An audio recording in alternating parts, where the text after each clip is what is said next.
Bismillahirrahmanirrahim. Assalamualaikum warahmatullahi wabarakatuh. Salam sejahtera, teman-teman. Semoga kita semua dalam keadaan sehat walafiat.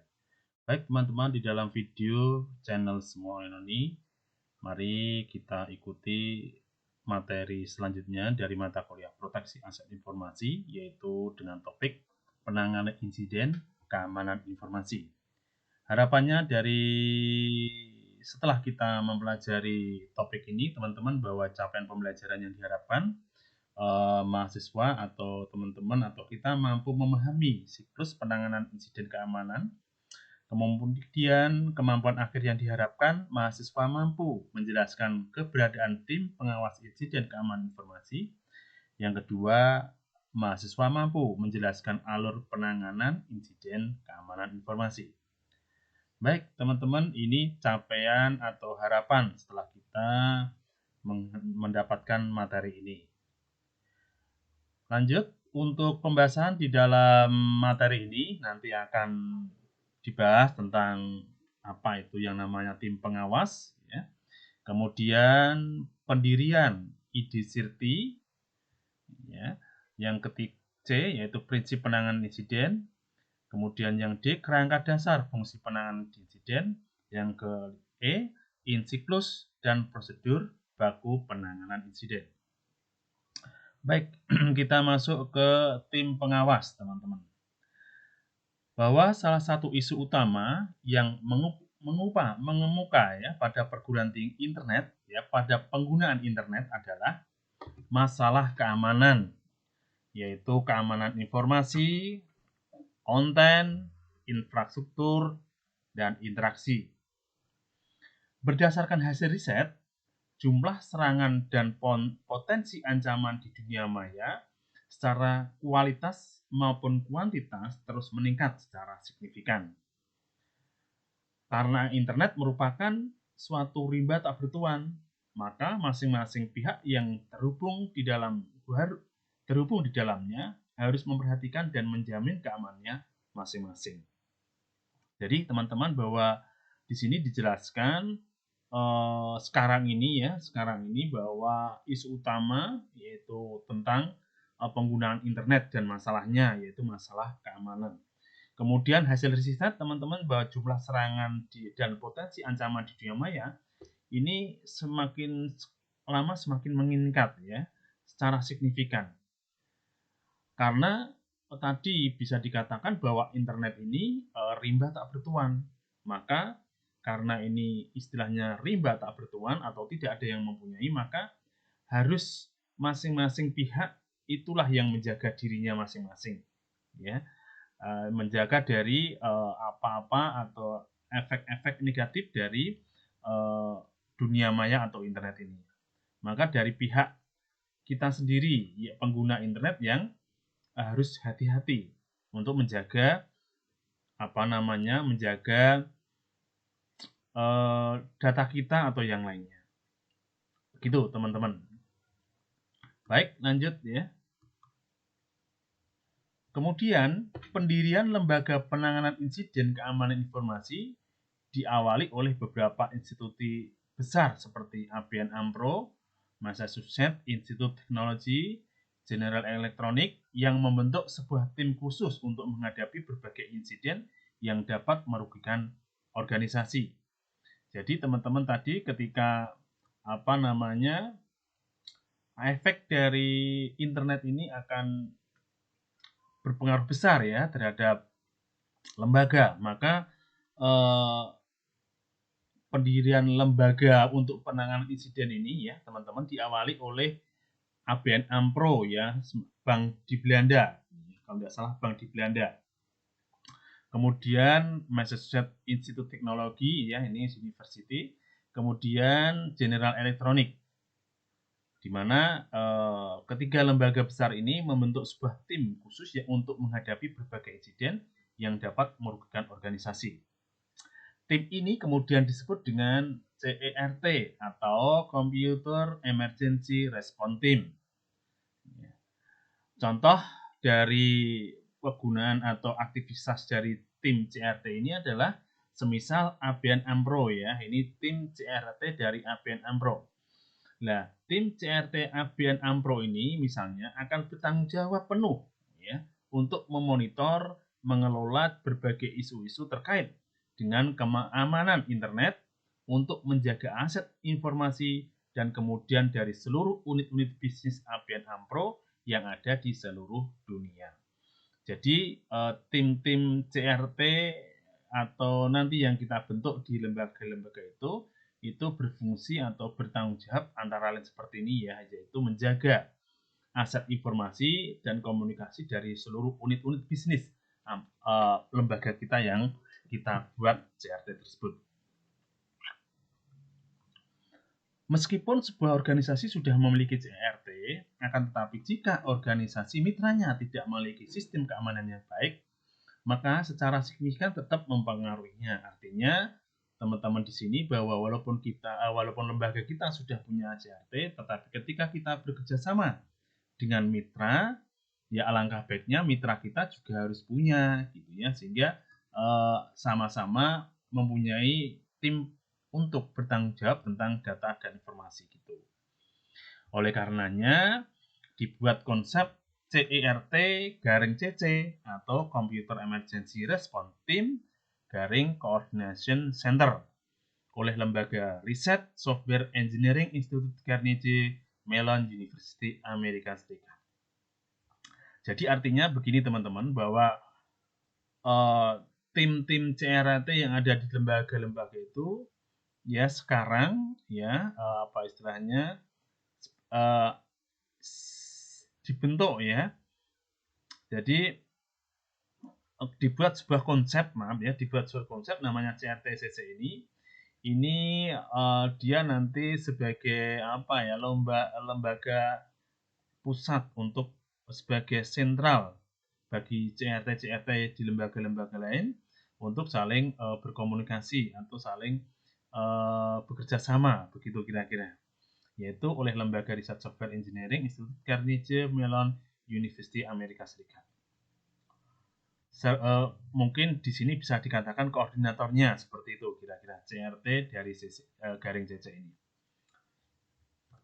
CRT garing CC ini merupakan sebuah pusat koordinasi dari beberapa CRT teman-teman. Jadi merupakan koordinasi ya, pusat koordinasi dari CRT di lembaga-lembaga lain. Dengan adanya pusat koordinasi ini, maka para praktisi CRT dapat bertemu secara virtual maupun fisik untuk membahas berbagai isu terkait dengan keamanan dan pengamanan internet. Untuk membedakan, nanti biar tidak membingungkan ya, untuk membedakan antara CRT untuk membedakan dengan CRT, maka CRT garing CC ini kemudian disebut dengan CSIRT atau Computer Security Incident Response Team. Jadi untuk biar tidak membingungkan antara CRT dengan CRT-CC ini, maka CRT-CC ini disebut dengan Computer SIRT atau Computer Security Incident Response Team. Baik teman-teman, lanjut. Pendirian IDCIRT. Jadi CSIRT untuk tingkat nasional Indonesia, ini di Indonesia juga ada teman-teman. Jadi CSIRT untuk tingkat nasional Indonesia dibentuk tahun 2007 dengan nama ID Main SIRTII, singkatan dari Indonesia Security Incident Response Team on Internet Infrastructure. Pendirian lembaga ini berdasarkan Peraturan Menteri Komunikasi dan Informatika RI nomor 26/M.Kominfo/5/2007 tentang pengamanan pemanfaatan jaringan telekomunikasi berbasis protokol internet. Kalau teman-teman nanti mau mengunjungi website dari IDCIRT ini, bisa melihat ini ya, bisa dikunjungi URL ini. Gitu, teman-teman. Kemudian tugas utama dari IDCIRT adalah satu ya, mensosialisasikan kepada seluruh pihak yang terkait untuk melakukan kegiatan pengamanan pemanfaatan jaringan telekomunikasi berbasis protokol internet.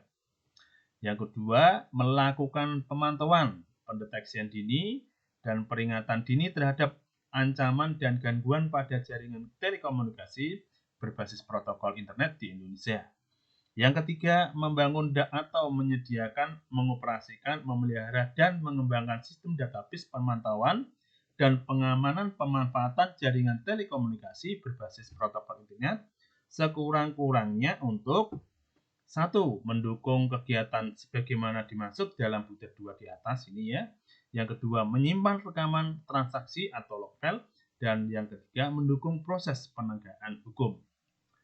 Baik, ini untuk tugas Siti selanjutnya. Melaksanakan fungsi layanan informasi atas ancaman dan gangguan keamanan pemanfaatan jaringan telekomunikasi berbasis protokol internet.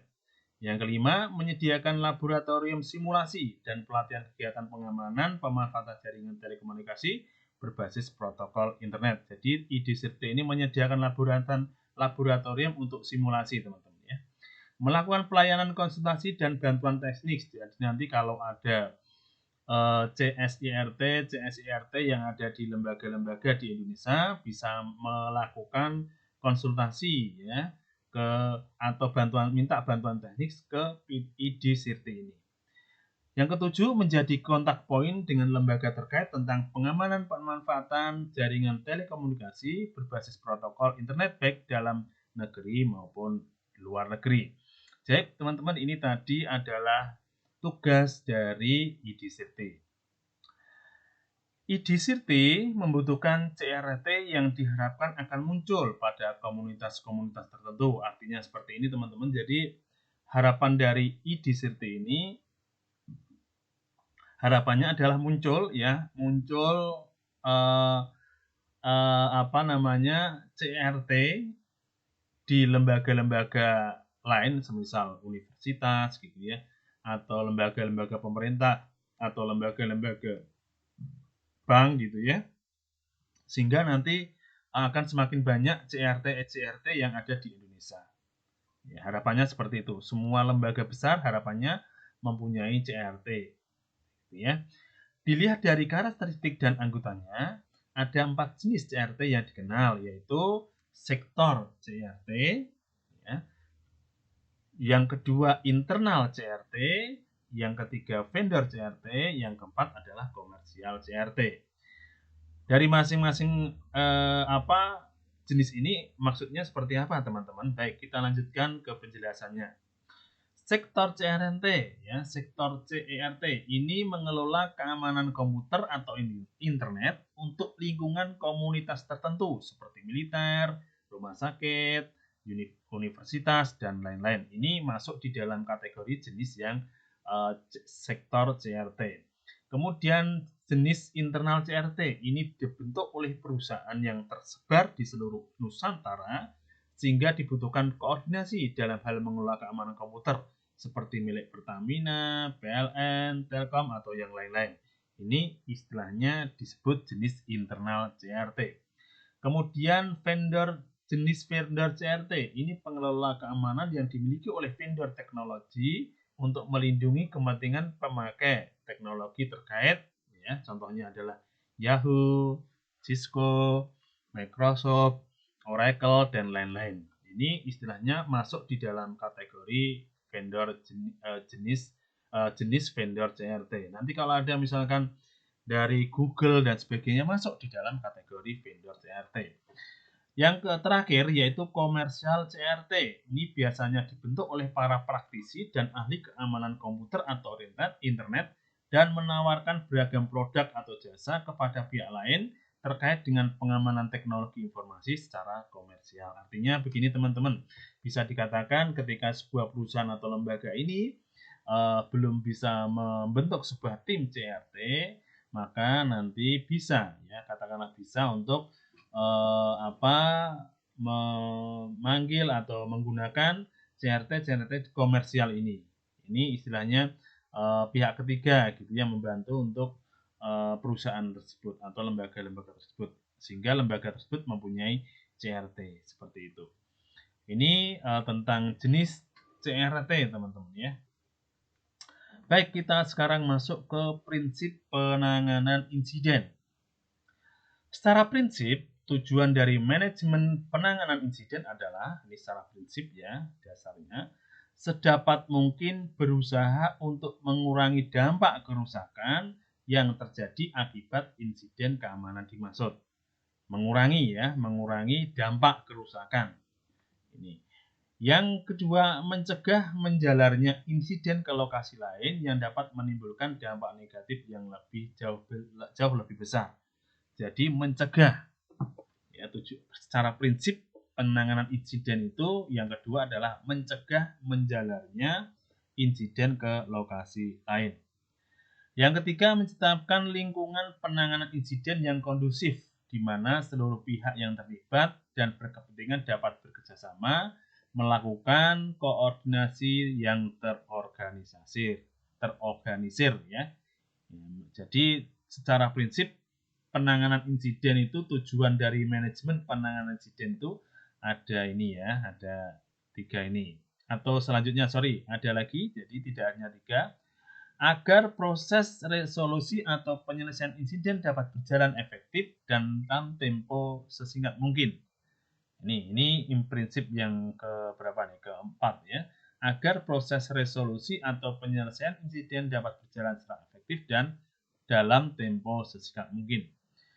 Yang selanjutnya, mencegah terjadinya kesimpangsiuran tindakan yang dapat mengarah pada dampak negatif yang lebih besar lagi. Ya, mencegah terjadinya ketidakjelasan informasi gitu ya.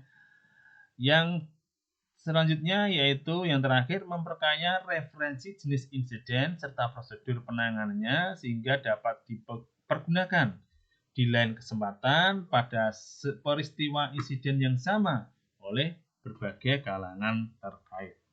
Baik teman-teman, tadi ini adalah tujuan atau dari prinsip keamanan insiden, ya, manajemen pengamanan insiden. Baik, teman-teman, kita masuk ke kerangka dasar fungsi penanganan insiden. Jadi di sini kalau kita lihat teman-teman, kerangka dasarnya bisa dilihat pada gambar seperti ini, yaitu ada yang namanya triage ya, ada handling, feedback, kemudian announcement. Ya, announcement ini adalah kerangka dasarnya adalah seperti ini. Jadi nanti kita lihat masing-masing kegiatan atau fungsinya dari masing-masing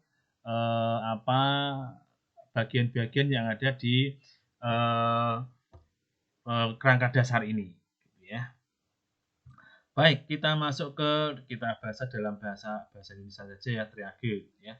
Function triage function gitu ya, atau fungsi triage.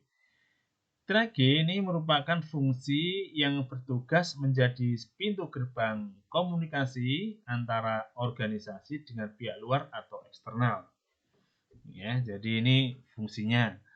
Yang kedua, seluruh informasi yang masuk maupun keluar harus melalui unit pintu gerbang ini, maksudnya pintu triage ini ya. Triage akan menerima, menyusun, mengorganisasikan, memprioritaskan, dan menyebarluaskan data atau informasi apapun kepada pihak yang berkepentingan. Yang ketiga, 4 ya, fungsi triage adalah sangatlah penting agar koordinasi dalam situasi kritis karena insiden berjalan secara lancar dan efektif. Ya, kritis karena insiden berjalan dengan lancar dan efektif atau satu pintu. Yang kelima, laporan adanya insiden baik yang diterima secara lisan maupun secara sensor teknologi pertama kali akan masuk melalui fungsi triage ini. Jadi teman-teman, semua aktivitas ya seperti di gambar ini ada respon, report, request dan sebagainya. Ini masuk ya. Pintunya itu pertama kali adalah melalui triage ini ya. Begitu teman-teman. Jadi ada request, ada report, ada hal-hal yang lain. Ini semua masuk melalui satu pintu yaitu triage ini ya, triage ini. Nah, gitu ya teman-teman. Ini fungsi triage seperti itu. Bisa dikatakan pintu masuk keluar masuknya, entah itu per request, entah itu request atau informasi dan sebagainya.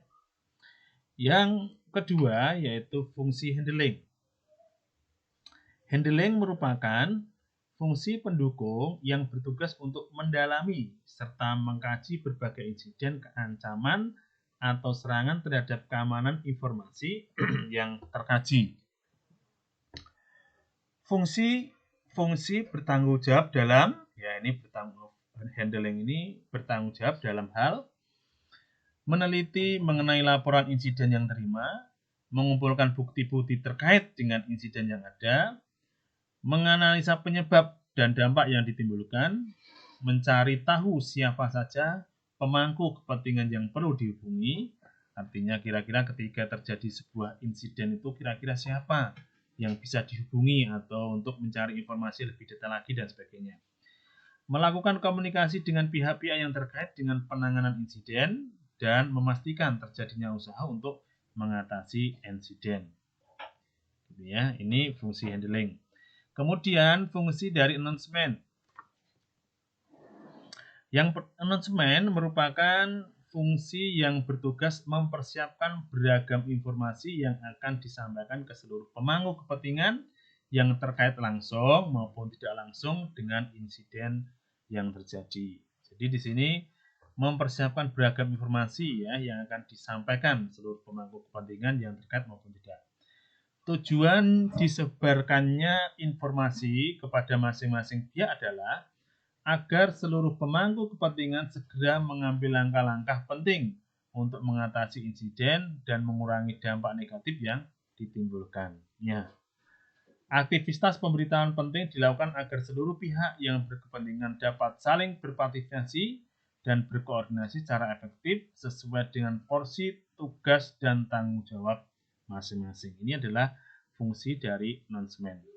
Lanjutnya yaitu fungsi dari feedback, yaitu merupakan fungsi tambahan yang tidak secara langsung berhubungan dengan insiden yang terjadi. Ini tambahan saja teman-teman ya. Jadi feedback ini merupakan sebuah fungsi tambahan. Ya. Fungsi ini bertanggung jawab terhadap berbagai aktivitas rutin yang menjembatani organisasi dengan pihak eksternal seperti media, lembaga swadaya masyarakat, institusi publik, dan organisasi lainnya dalam hal diseminasi informasi terkait keamanan dengan keamanan informasi. Termasuk di dalamnya jika ada permintaan khusus untuk wawancara atau dengar pendapat atau permohonan rekomendasi terkait dengan berbagai fenomena keamanan informasi yang terjadi di dalam masyarakat. Ini adalah fungsi dari feedback.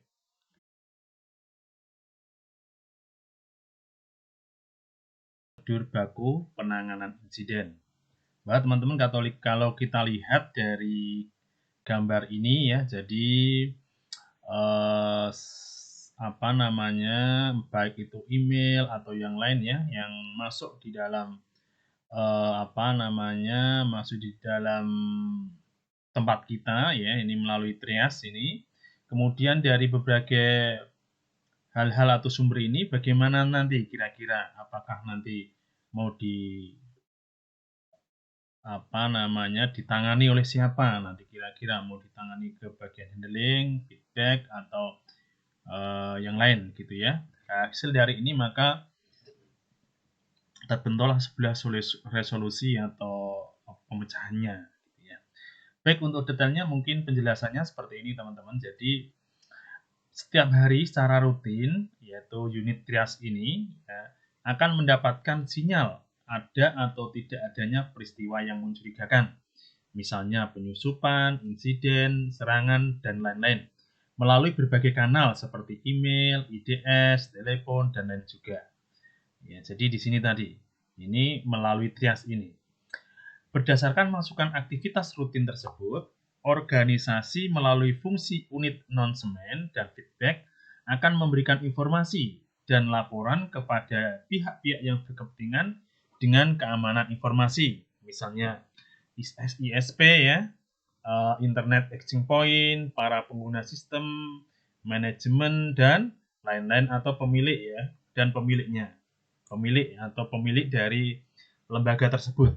Itu kira-kira. Jadi ini berawal dari sini ya. Jadi ada dari berbagai hal yang masuk ke trias ini, maka nanti berdasarkan masukan aktivitas tersebut, organisasi melalui fungsi unit non-semen ini dan feedback akan memberikan informasi dan laporan kepada pihak-pihak yang berkepentingan. Setelah trias menyatakan telah terjadi insiden yang harus ditangani, maka fungsi handling mulai menjalankan perannya dan secara prinsip dibagi menjadi 4, yaitu ya teman-teman ini sekarang fungsi handling berjalan ya, melakukan peranannya. Yang pertama, analisa mengenai karakteristik insiden. Ya, jadi pertama melakukan analisa ya, karakteristik insidennya seperti apa. Kemudian setelah itu mencari informasi dari pihak lain terkait dengan insiden yang ada. Kemudian kerja teknis mitigasi resiko insiden. Yang keempat, koordinasi untuk implementasi penanganan insiden. Ini yang dilakukan fungsi handling ketika trias ini menyatakan telah terjadi insiden. Gitu ya. Baik, teman-teman, kita masuk ke aktivitas trias ya. Jadi ini bisa dikatakan penjelasan lebih detail gitu ya, kira-kira ya. Baik, tujuan dari aktivitas ini adalah untuk memastikan adanya sebuah pintu gerbang lalu lintas penyampaian insiden, baik yang dilaporkan melalui jalur manual, contohnya email, fax, ya, telepon, pos, dan lain-lain, ataupun yang bersifat otomatis seperti IDS. Ya. Dengan adanya satu gerbang koordinator, diharapkan tidak terjadi chaos atau kerusakan atau keributan ya dalam proses penanganan insiden secara keseluruhan.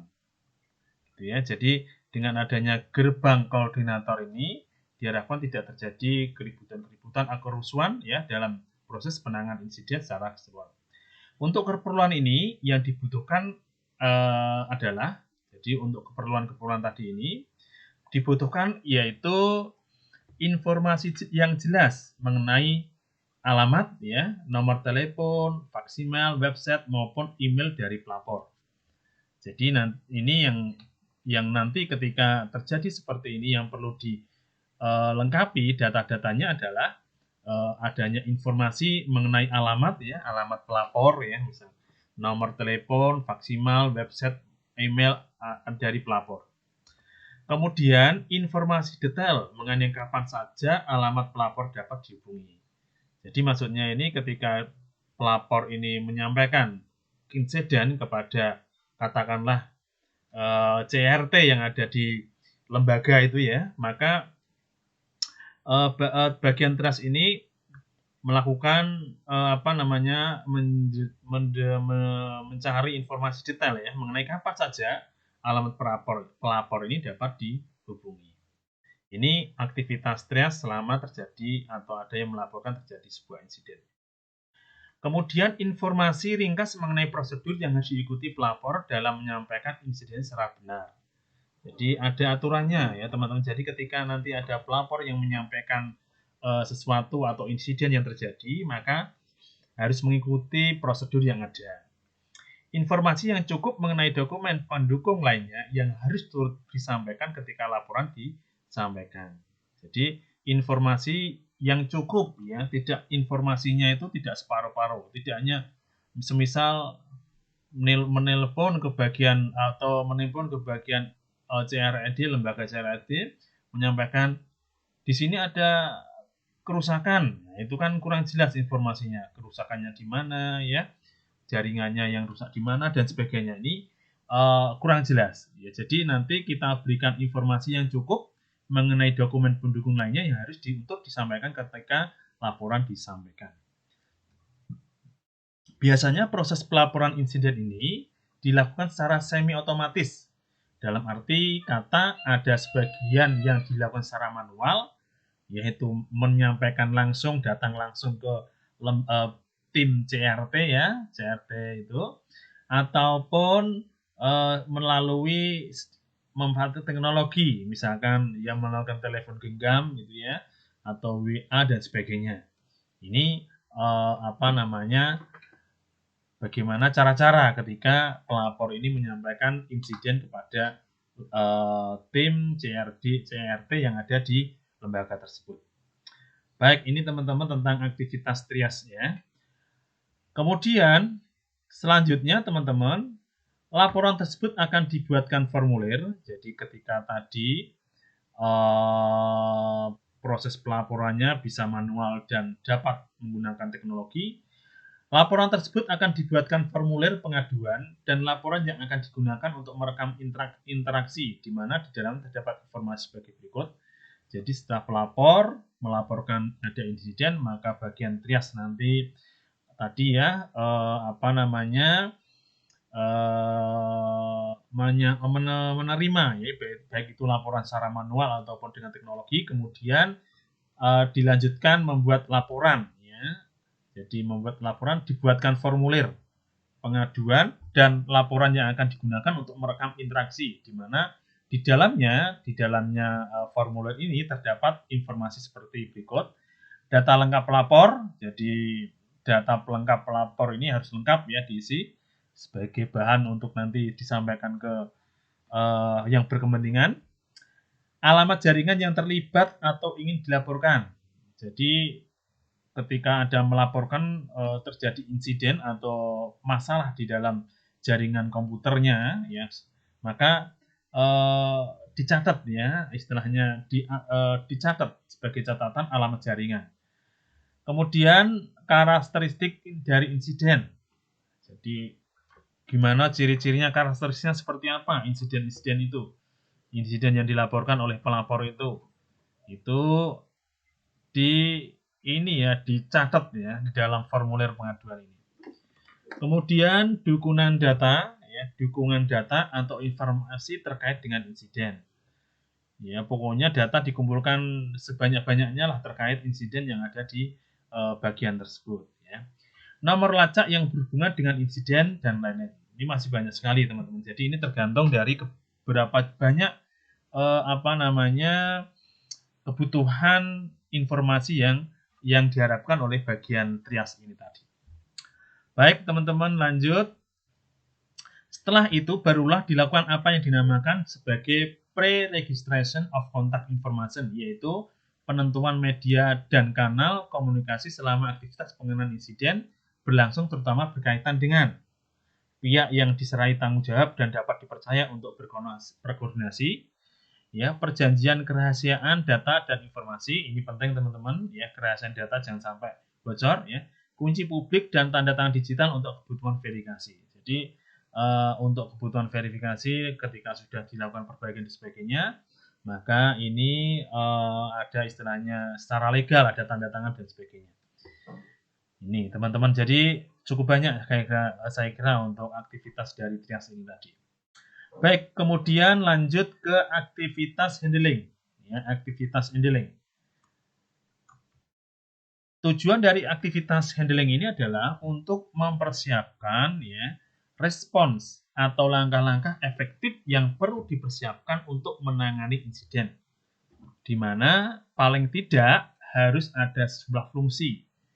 Jadi ketika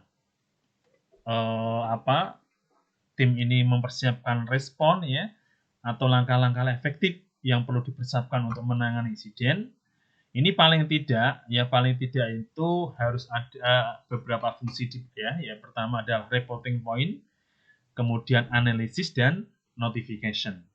Untuk reporting point itu seperti apa? Jadi reporting point ini aktivitas ini mempelajari detail laporan mengenai insiden yang terjadi. Jadi mempelajari secara detail ya, ini jadi laporan atau insiden yang terjadi. Sampai hal-hal terkecil ini maka akan dipelajari gitu ya. Kemudian melakukan kajian mendalam terkait dengan berbagai hal seperti analisa dampak, pihak yang perlu diperingatkan mengenai asal atau sumber insiden dan lain-lain. Banyak sekali yang dilakukan oleh reporting point ini. Kemudian analis ya, kegiatan analisis. Fungsi analisis. Dalam aktivitas ini dilakukan kajian teknik secara mendalam mengenai karakteristik insiden seperti menganalisa log file. Jadi teman-teman bisa sebagai kalau nanti masuk dalam tim ini bisa mempelajari lebih detail tentang menganalisa log file. Ini kira-kira ada yang file-file mencurigakan apa dia dan sebagainya. Mengidentifikasi domain korban dan penyerang, mencari referensi teknis, menemukan penyebab dan solusi pemecahan masalah. Ini tugasnya analisis ya. Menyiapkan kebutuhan untuk memperbaiki sistem, menunjuk pihak yang akan menerapkan prosedur perkara, dan memperbaiki sistem yang diserang. Jadi nanti teman-teman silahkan untuk ini ya, untuk ketika terjun dalam dunia keamanan seperti ini, maka harus banyak-banyak belajar ya dari pengalaman-pengalaman yang sudah pernah dilalui ketika menjadi tim-tim untuk keamanan sistem informasi ini.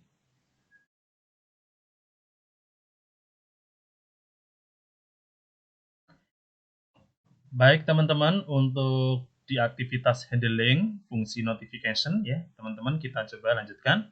Baik, di dalam fungsi notification ini yaitu memberikan notifikasi atau berita kepada semua pihak yang terlibat langsung maupun tidak langsung dengan insiden untuk mengambil langkah-langkah yang dianggap perlu agar proses penanganan insiden dapat berlangsung dengan baik.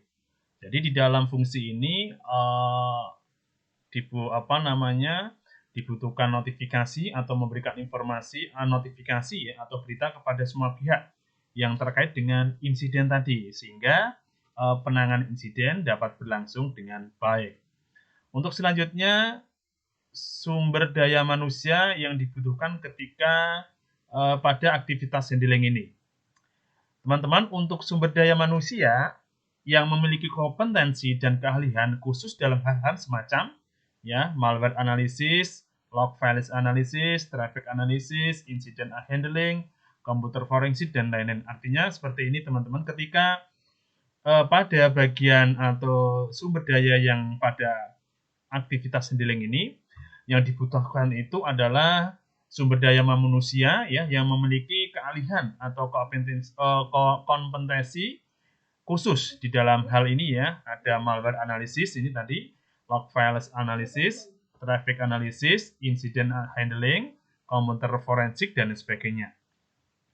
Jika tidak ada teman-teman dari sumber daya ini, sehingga semisal sebuah lembaga itu tidak ada sumber daya yang memiliki keahlian seperti ini, maka ada baiknya ya dilakukan kerjasama dengan pihak ketiga seperti perguruan tinggi, konsultan, atau pihak-pihak berkompetensi lainnya.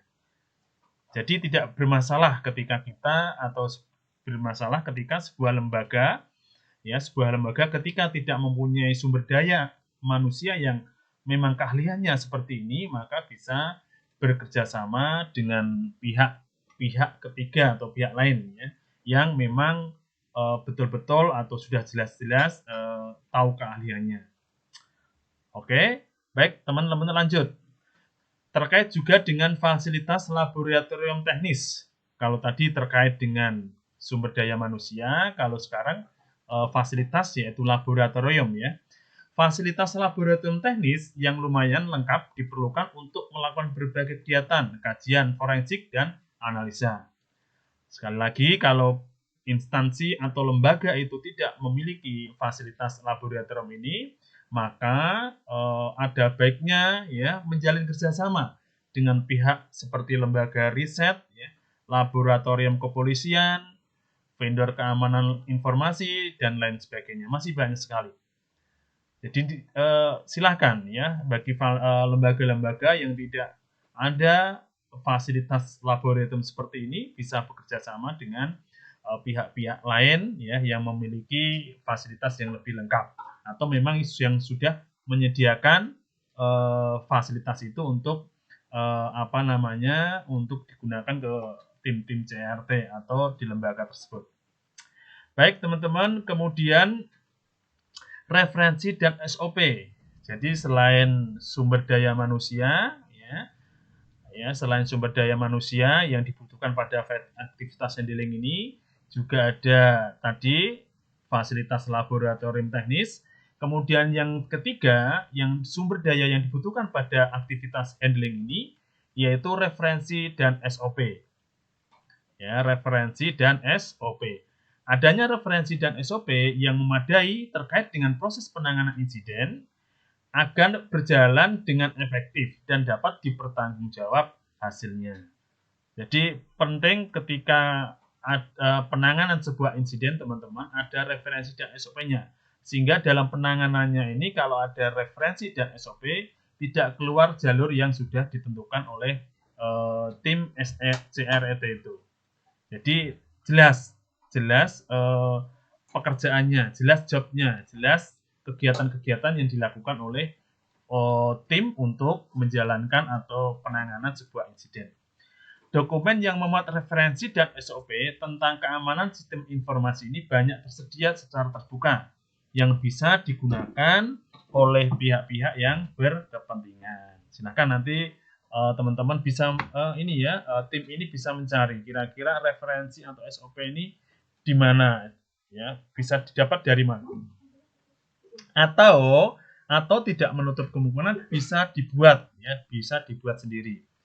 Ya, sesuai dengan arahan-arahan dari tim ahli maksudnya, atau bisa dari arahan dari atau dibuat oleh pihak ketiga. Tidak bermasalah seperti itu, teman-teman.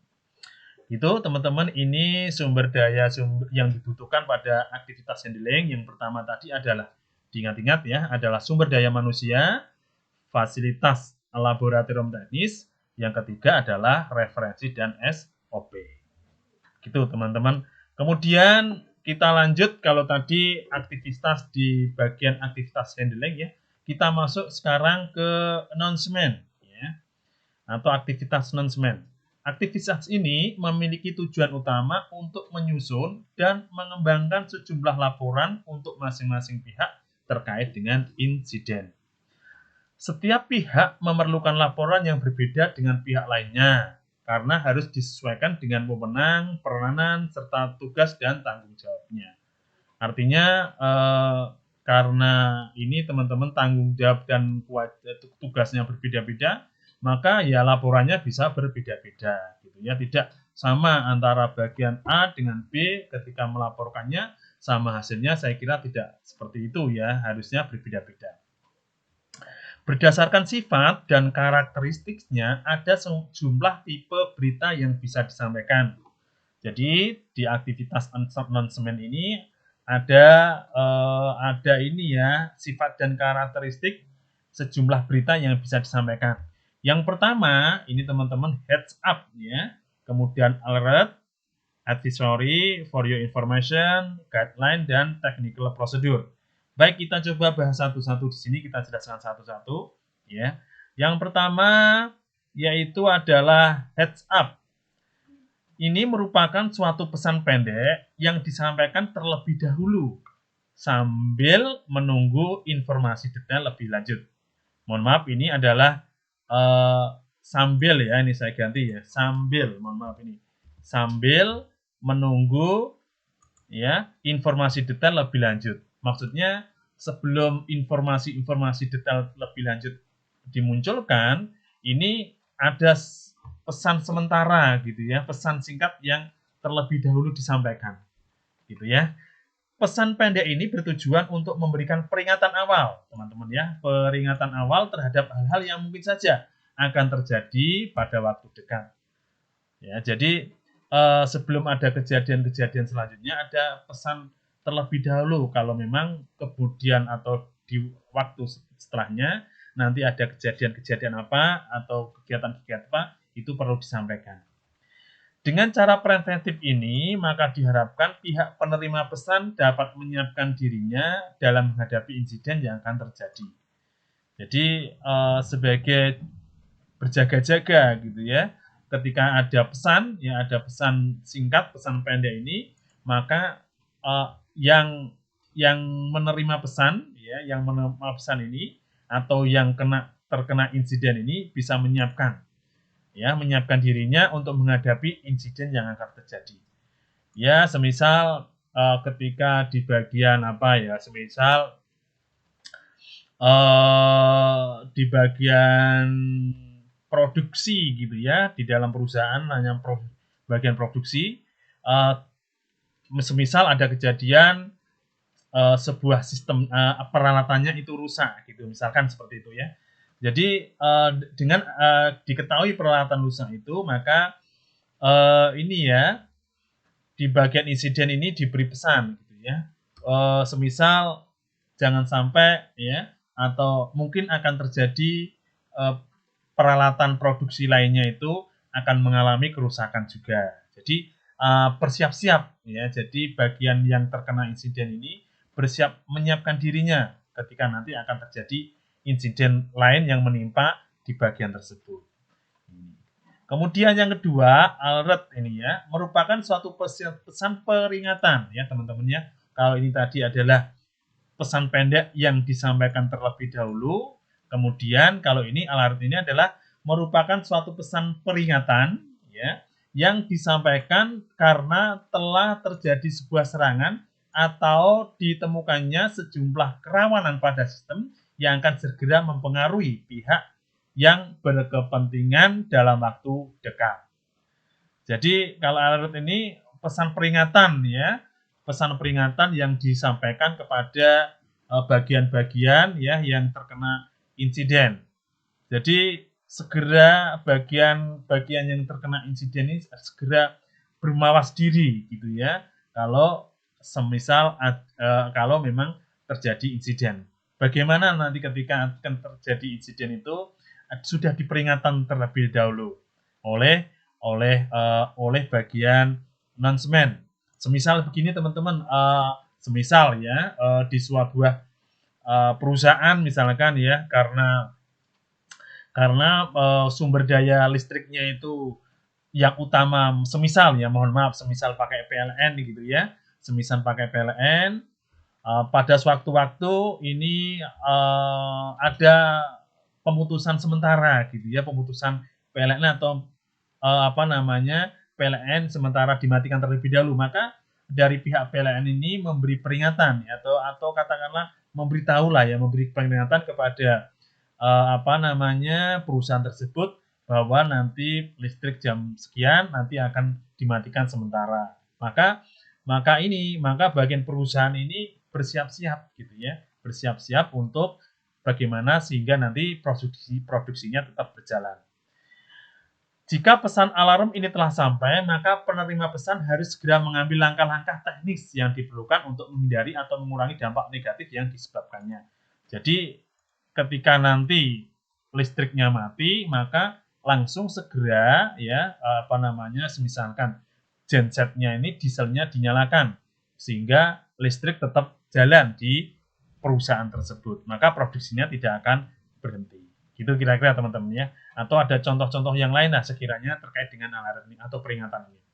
Kemudian advisory merupakan pesan, rekomendasi atau nasihat untuk keperluan jangka menengah atau jangka panjang terhadap pemilik sistem agar dapat menghindari diri dari serangan atau insiden tersebut di kemudian hari, baik melalui langkah-langkah yang bersifat strategis manajerial maupun teknik operasional.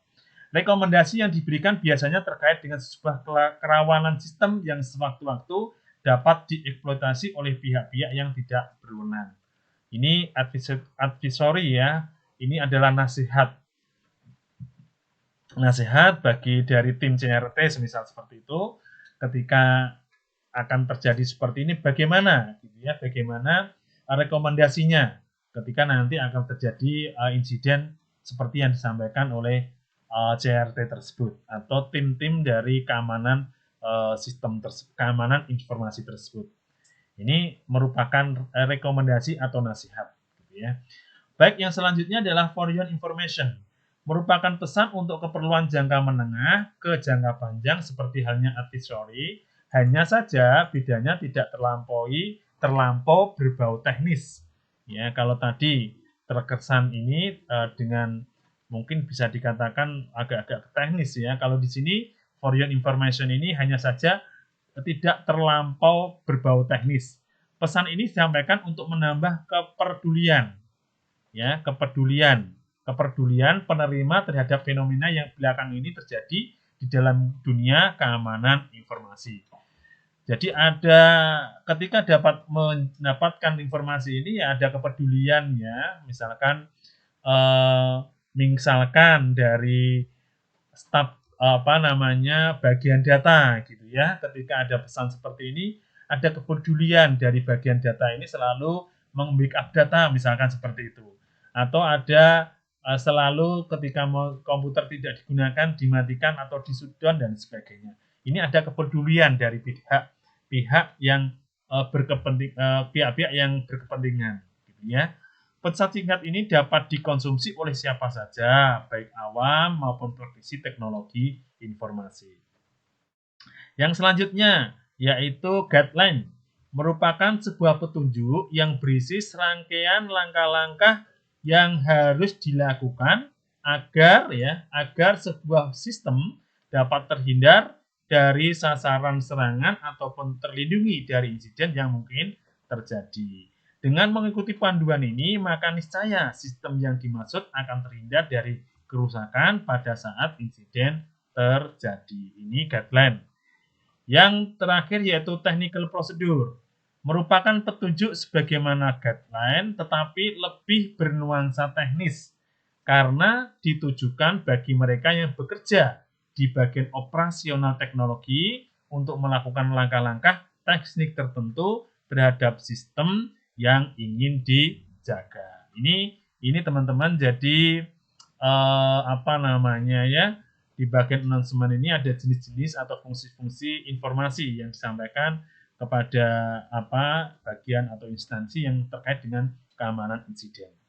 Baik teman-teman, hal yang perlu dilakukan pada penyampaian pesan adalah memahami target penerima pesan, kriteria pesan yang akan disampaikan, dan asas prioritas. Semakin tinggi prioritasnya, semakin formal dan resmi pesan yang harus disampaikan.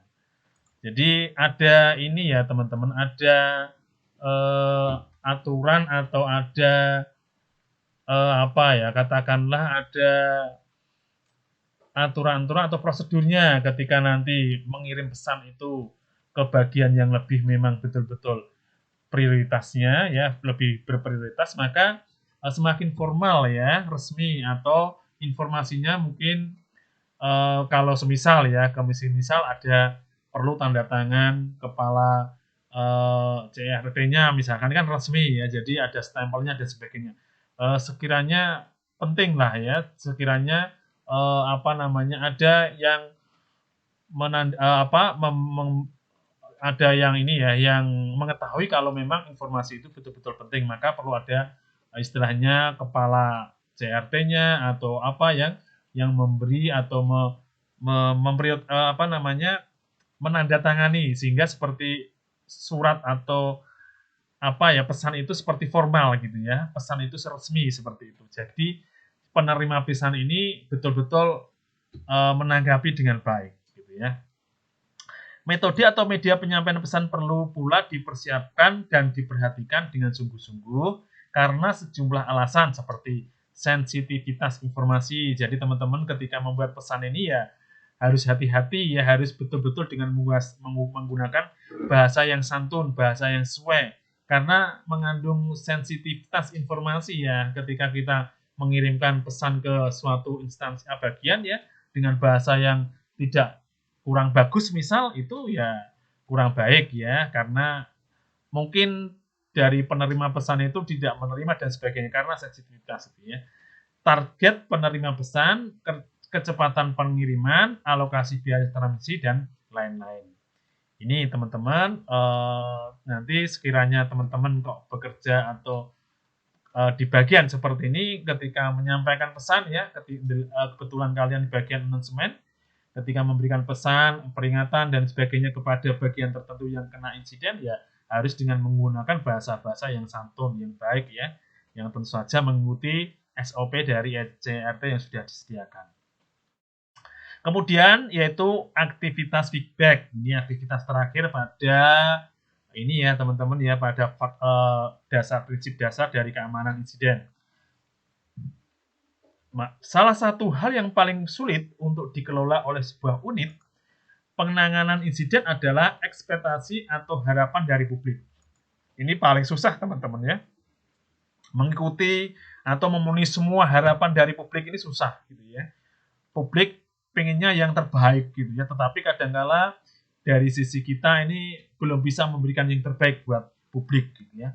Banyak sekali pihak yang mengharapkan bantuan dari unit penanganan insiden. Misalkan publik memerlukan informasi mengenai serangan tertentu. Nah, ini harus perlu penjelasan detail ya ke bagian publik. Bagaimana informasi terkait dengan serangan ini dan sebagainya secara detail gitu ya. Tapi kadang-kala kita belum siap untuk memberikan informasi-informasi tersebut. Gitu ya. Publik membutuhkan pihak yang bisa membantu sosialisasi keamanan informasi. Tapi kadang-kala dari tim sendiri belum bisa memberikan fasilitas seperti itu. Mencari media mencari informasi tentang insiden keamanan. Jadi CRT ini sebagai media untuk kita cari informasi-informasi tentang keamanan insiden dan lain sebagainya, teman-teman. Ini teman-teman bagian dari aktivitas feedback. Kemudian untuk menanggapi dan mengelola berbagai permintaan ini diperlukan sebuah aktivitas rutin yang bernama feedback ya, Respon harus diberikan terhadap berbagai jenis permintaan. Kalau tidak dijawab, ini teman-teman ya, kalau tidak jawab, publik atau pihak pelapor dapat memberikan asumsi atau persepsi negatif yang beraneka ragam, seperti tim tidak memiliki niat untuk membantu, tim tidak memiliki kompetensi untuk menolong, tim tidak peduli akan kesulitan seorang, dan lain sebagainya. Jadi kadang-kadang teman-teman ketika ada sebuah bagian atau individu yang menyampaikan informasinya terkait insiden, tetapi dari pihak tim CRT tidak menanggapi, ya ada kemungkinan pelapor atau penyampai yang menyampaikan insiden tersebut ada pemikiran-pemikiran seperti ini ya, kadang-kadang seperti itu ya. Jadi ada merasa bahwa tim ini tidak berniat untuk membantu dan sebagainya. Itulah kira-kira ya. Jadi kita harus pintar-pintar ini ya memberi pelayanan kepada publik. Jika hal ini sampai ke media dan disebarkan ke publik, akan menimbulkan keadaan krisis yang tidak diharapkan. Maksudnya teman-teman tanggapan-tanggapan atau jawaban-jawaban dari tim CRT ini kepada publik kok tidak bagus ya, atau tidak maksimal, maka ini beresiko ketika nanti publik ini marah tidak terima atau istilahnya tidak puas dengan pelayanan ini, maka ada kemungkinan publik ini menyampaikan ke media sosial misalkan gitu ya, atau kemana gitu, sehingga semua jadi tahu semua. Kalau seperti itu nanti kan berbahaya atau berakibat ke bagian itu sendiri ya. Jadi kejelekan atau ketidakseriusan tim itu akan dibaca oleh semua atau dibaca oleh publik seluruh masyarakat. Ini kan beresiko banget. Sangat beresiko. Itu teman-teman. Kemudian selanjutnya yang terakhir. Nah ini ya yang terakhir, teman-teman nanti untuk mencari atau ada tugas ya. Pilih salah satu negara pun di dunia kecuali Indonesia. Deskripsikan secara ringkas dalam minimal 1 halaman. 4 Time New Roman sampai spasi tunggal mengenai strategi negara tersebut dalam menghadapi serangan dari cyber lain. Semisal nanti tidak menemukan, teman-teman bisa mencari artikel atau jurnal yang terkait dengan ini, teman-teman nanti bisa jelaskan dari artikel tersebut. Ini topiknya terkait dengan insiden serangan siber dari negara lain. Itu teman-teman yang bisa sampaikan di dalam video ini. Mohon maaf banyak kekurangan apabila ada sumber-sumber yang tidak saya sampaikan, sumber atau referensi yang tidak saya sampaikan di dalam video ini ya. Semoga yang saya ambil sumbernya tersebut menjadikan kebaikan mereka dan menjadi amal ibadah mereka semua. Amin. Terima kasih. Wassalamualaikum. Selamat bertemu kembali atau selamat nanti ketika ada video baru dari kami. Terima kasih. Wassalamualaikum warahmatullahi wabarakatuh.